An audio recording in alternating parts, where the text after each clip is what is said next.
Welcome to the Prompt Communications view of the 2009 Wireless and Mobile Show. In this video, we'll speak to some mobile and wireless thought leaders around trends within the industry, and we'll get a view from exhibitors on what they see as the most exciting wireless technologies. We'll also hear from some attendees of what they think is the must-have mobile device to bring with them to a desert island.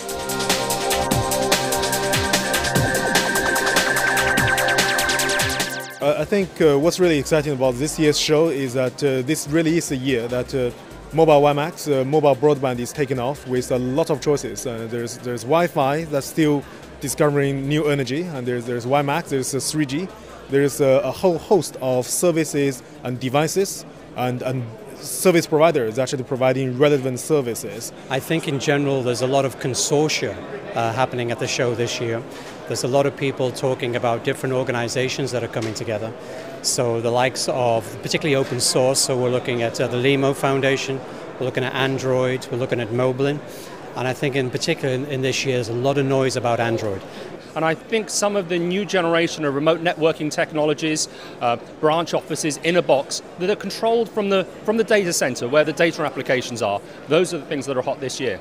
The mobile devices which are becoming more and more prevalent, more and more people are carrying smartphones, you're seeing more and more use of voice over IP over wireless which is happening, and indeed security cameras. We're seeing a lot more security cameras going past. Once they've put that wireless infrastructure in place, they're using it for all sorts of applications. So regarding any one particular product or technology, I think you're going to see a blurring rather than an elimination of any particular product through the recession, or one that particularly goes far forward.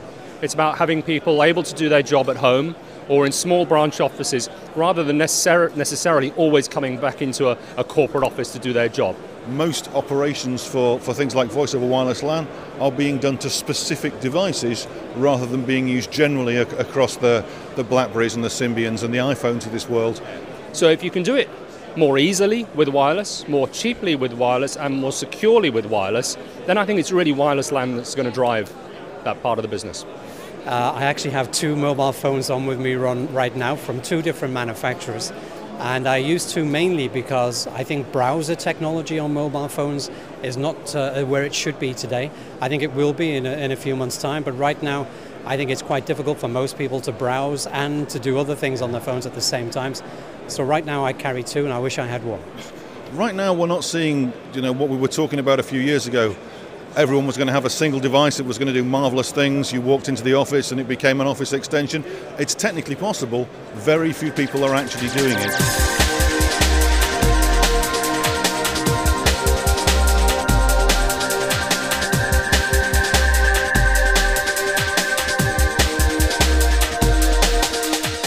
This year's show, it's the mobile applications on what you can do on the hand terminals and how we can get out to our customers as well, and a couple of access points that we're really interested in and how we can hit certain markets with those retail markets.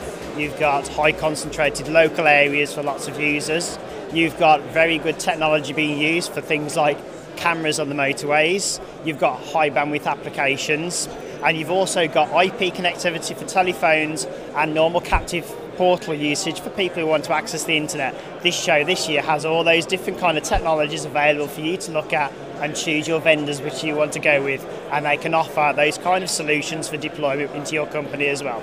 I think it's interesting from our perspective about the convergence of true mobile technology, what traditionally would people consider the sort of consumer side of the business, where you're looking at people like HTC and Vodafone have been up here as well. And you've got most of the wireless infrastructure vendors and the management vendors here as well. So I think the convergence of those two is pretty interesting. Mainly I think that the broadband internet technology are particularly exciting right now because we really see the need of broadband internet everywhere, also in rural and remote areas. To be honest, I think all the mobile technology would be pretty recession-proof because yes, there is a recession, but companies and individuals still need to actually communicate. Access to internet and also utilization of this important channel to actually get other services is only going to get more and more popular. That user choice for that mobile device is a lot stronger in people than the user choice for a laptop device, for example. Well, I obviously laptop, and I use that both with Wi-Fi and with HSPA or 3G capabilities, and I also I'm a Crackberry, so I use BlackBerry, of course. I use BlackBerry and Nokia, but I like my BlackBerry because I'm out, I'm in communication all the time, I'm not losing a call, I can pick up my emails, and I can do everything that's necessary to do for me, for my office. Well, I use BlackBerry because it's easy to actually get my internet, and also I use a Sony Ericsson because it's easy to get GPS, and actually for me it's difficult because Sony Ericsson is Chinese version and BlackBerry is only English version, and I got 2 different SIM cards, so I need to carry them both. I've got a BlackBerry Bold, mainly because the keypad is easy to text, send messages, emails, and it's quick internet access. I have a Nokia N95. And why do you have it? Why do I have it? Because work give it to me. No, it's a good. I prefer Nokia. It's a brand that works all the time, so that's why I picked Nokia. Yeah, I use this one because our company dictates that you actually need to use Windows operating system so it can integrate into its back-end infrastructure. So that's why the HTC platform is pretty good for that, because most of their phones come with Microsoft. And yeah, and it's pretty snappy, although it's a bit like a brick. I know I've seen their stand and they've got a more slimline version of their products coming out now, so that's cool. I have Nokia 70 and 70. And why I have it, because it's a gift, so I keep it. Yeah, that's why. If it's a big one, I bring my laptop. If it's a smaller one, I'll bring my iPhone. I would have to bring my mobile phone with Wi-Fi connectivity. I would bring my laptop. Because I wouldn't be talking to anybody or have the desire to talk to anybody, but probably listen to a bit of music, I'd probably bring my iPhone with me. HTC. I would bring the Nordic ID Morphic. I'd bring that one with you. Again, I'd be able to communicate with everybody around the world in that device. It would be the iTouch, because the applications that you can run on that will keep me entertained for hours, days, weeks or months. Well, it keeps my kids entertained for a long time anyway. Well, it's got to be an iPhone, hasn't it? Because, you know, quite frankly, it's got everything. And it's gorgeous, and you can play with it for hours and never get bored.